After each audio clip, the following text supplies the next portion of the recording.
dakuin muna natin yung nagmamagaling, ay yung magaling, na si Marcoleta ho, mga kababayan.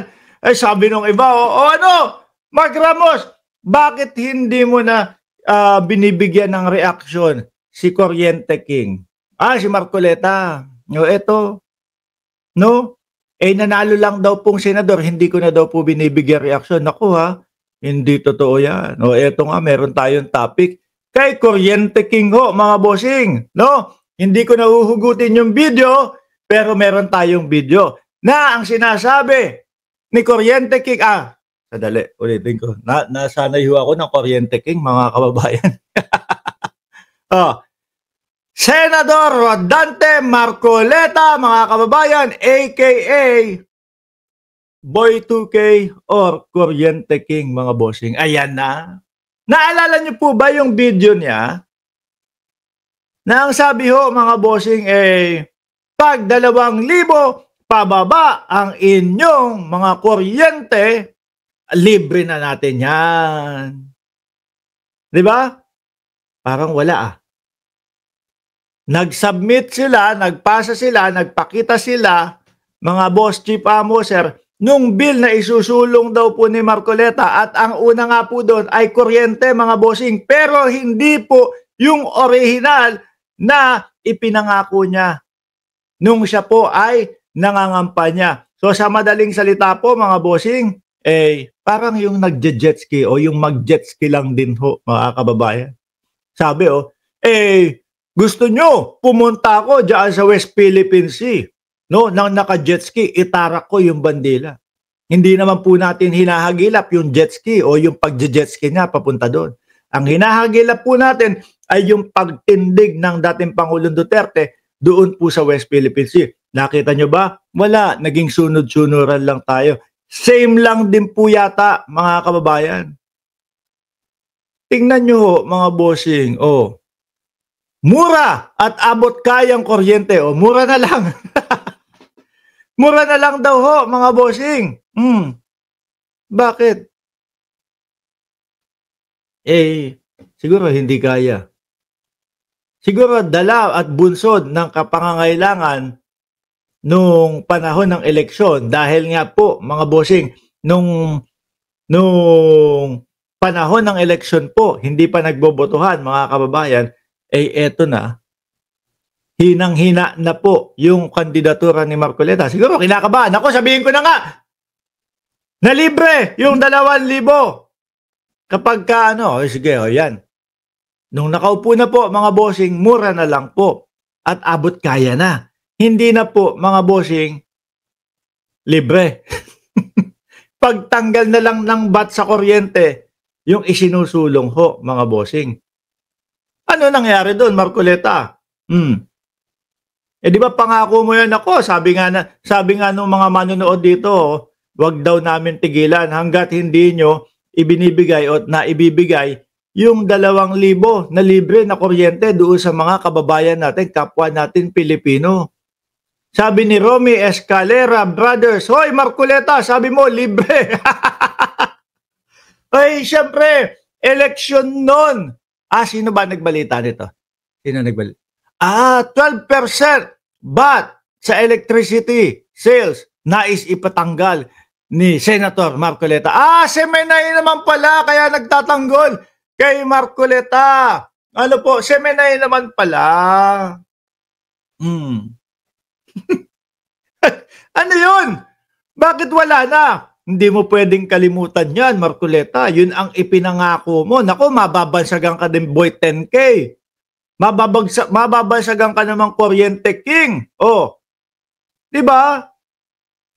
Alam nyo na, mga kababayan. Ngayon, no? Matagal na po tayong bumoboto. Matagal na po tayong namimili ng mga kandidato. Kailangan alam nyo na kung sino yung mga kandidato na pang-eleksyon lang yung sinasabi. Kahit na hindi alam kung paano gagawin.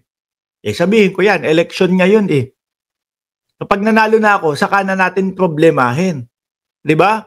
Sabi dito, an act exempting electricity sales from value-added tax, further amending for the purpose section 108 and 109 of the National Internal Revenue Code as amended.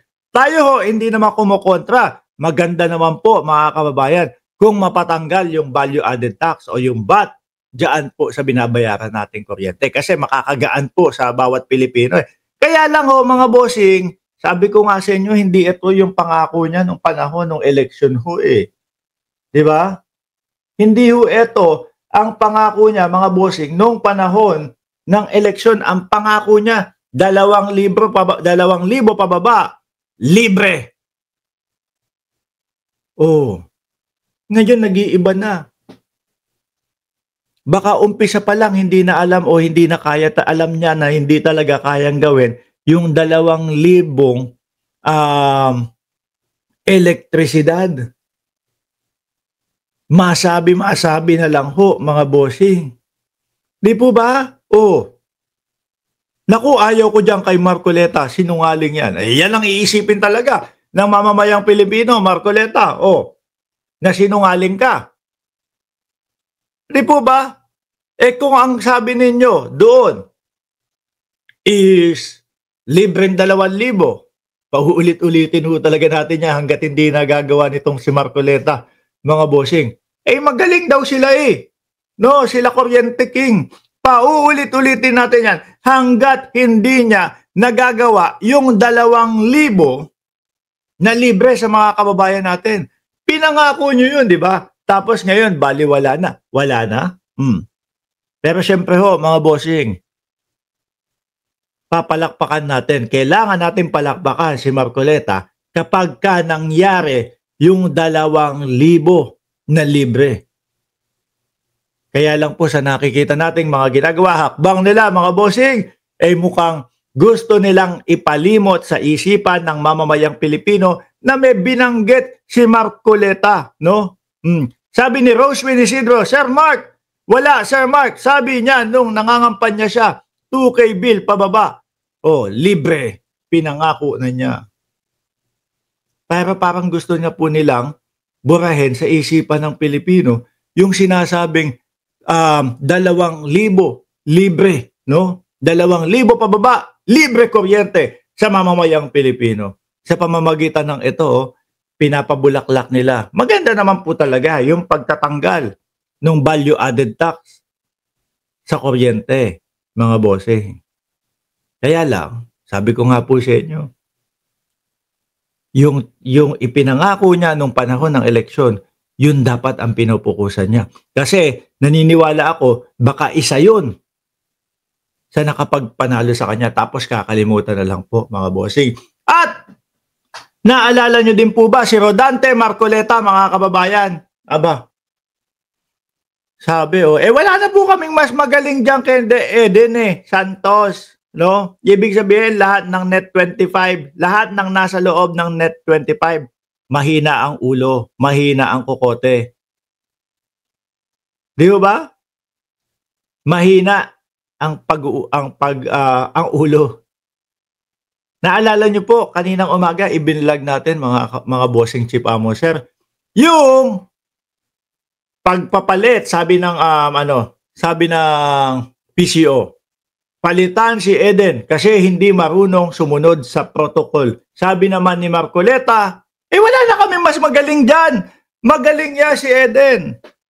Anak ng tipaklong, mga bossing. Yun pala po ang pamantayan nila ng galing.